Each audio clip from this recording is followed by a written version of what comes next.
So, I want to spur a conversation with the musicians regarding cymatics. So, we have all of our notes, we have all of our different scales. There's like 27 different scales until you go ask another person, and then you find another 5 scales. Everyone's made their own scale. Whether you want to be in C, major, minor, or plutonic, or arpeggio, or the light scale, or the dark scale, um, or the human scale. So, in this book, there is literally every frequency combination. I'm just going to show you the first page of frequencies. You can't see it because internet, but you can kind of see here it has diseases, ailments, injuries, and it has some information attached to that, and it has a frequency. So our body must have frequencies that it resonates at, that it wants to resonate at. But what's stopping it from resonating at that?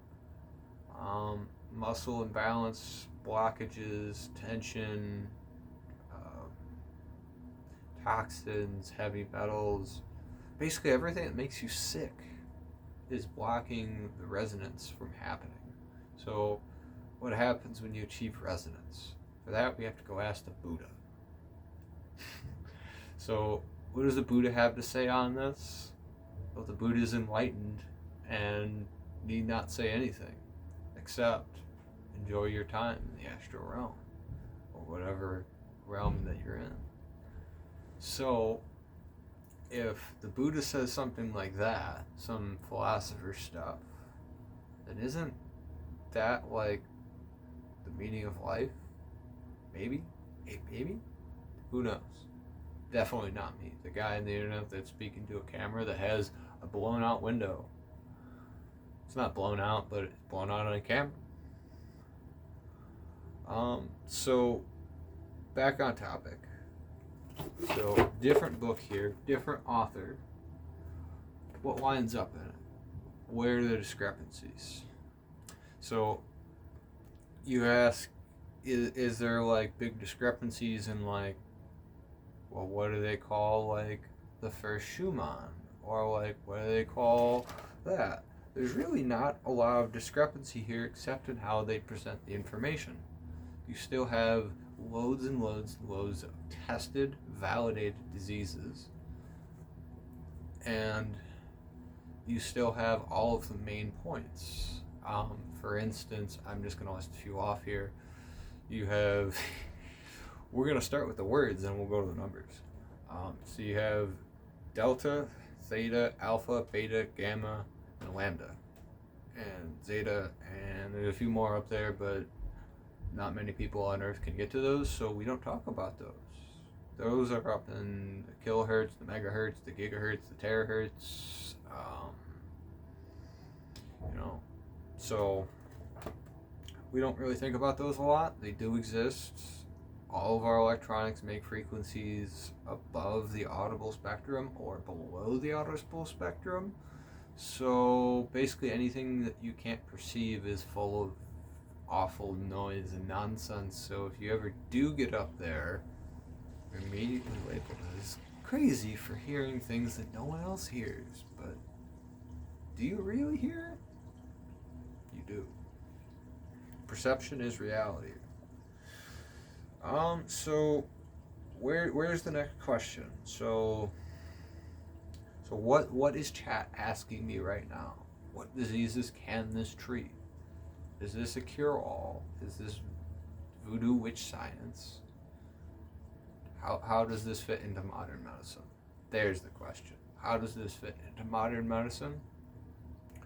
So there's been a big push in the Western world to start implementing physical therapy much more, because really the treatment for pain has been movement. I'm sure as all of you know, the Western world sits far too much.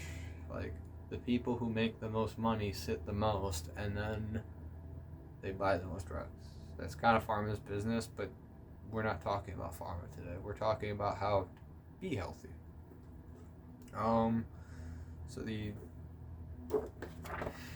So that's how that kind of fits in. So how is this voodoo witch science?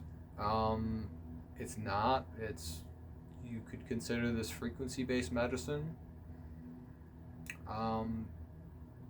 We actually have to go to church to fully observe this. So a church choir is one of the best things to get a shy man to speak, and to get him to speak well. A football player I know is Philip. Back in 1956, he won a Super Bowl. Or maybe 1973, I forget the dates. But anyway, he had a brilliant story about being a very shy dude, and then they put him into Glee Club, and then they put him into choir.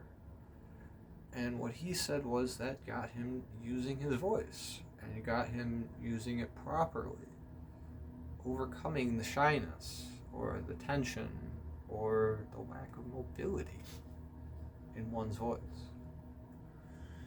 So, chat's going crazy on how can we do this ourselves. One answer is to listen to like meditation music's Meditative Mind. I highly recommend.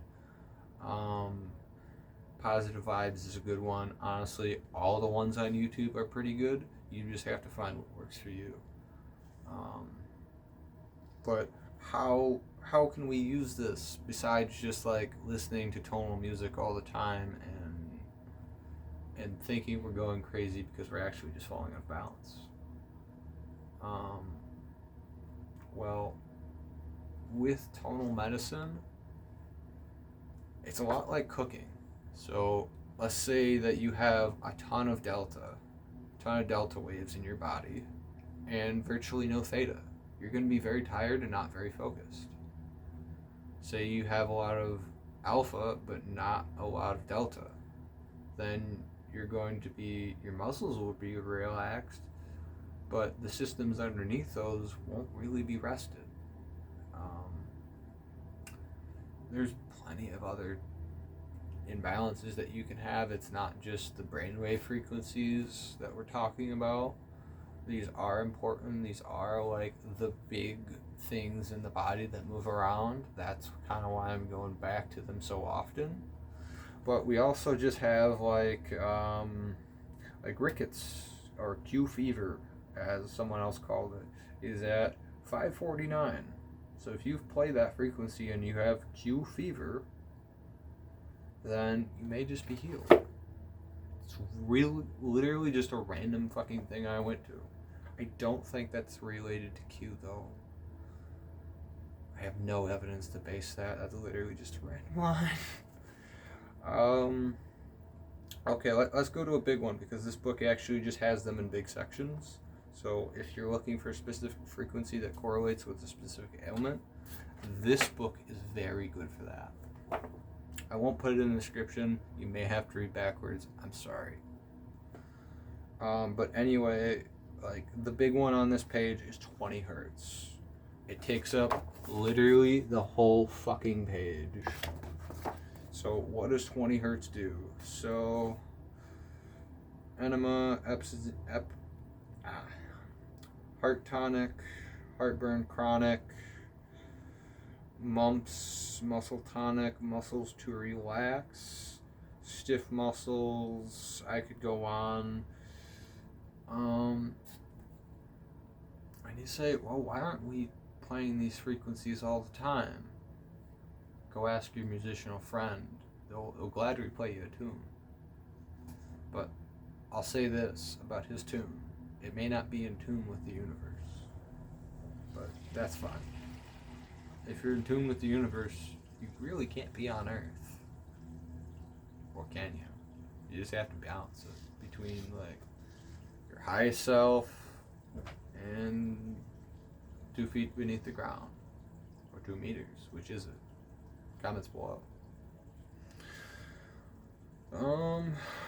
So you're asking what's the deal with the other book? How does that differ?